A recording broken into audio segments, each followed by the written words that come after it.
One character I can't believe I've never mentioned is Red Grant, or otherwise known as Donovan Grant. And he is in one of Ian Fleming's James Bond books, which is called From Russia with Love. And he is, in the story, became the notorious Full Moon Killer, who, as you can imagine, when he was very young, he would always murder at the full moon. And then, there was something about that effect on his psychology. And then later on, he became this trained assassin who channeled these violent urges, and he becomes James Bond's arch.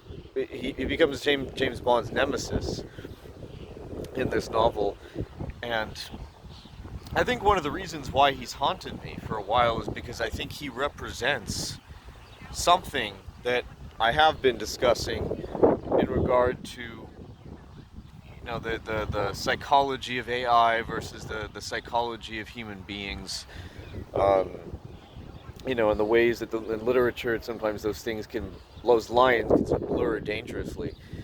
But it's the personification of the kind of that sort of glassy, vacant, emotionless but very violent, predatory nature that is often seen, I think, as one of the three different alternatives, like, the three different alternative dangers that could exist.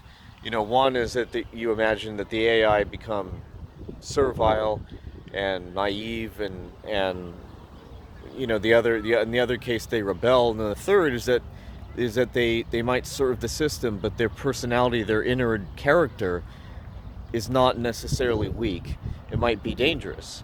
Um, and the way that Red Grant is described, is personifies this aspect of human nature that also I think these stories about technology might be touching on. And he's Red Grant is described as having his face is almost like a doll that is meant to frighten, and the way that his hair is plastered on, it's super creepy. The even the way that the pores on his back look at the emptiness that you can see in him. I mean, it's just like the most brilliantly described villain I've ever read about. But I think that I get the sense that Ian Fleming had really come into contact with people like that. I get the sense that he had very intimate knowledge, that he was very well aware of a lot of these things that were going on.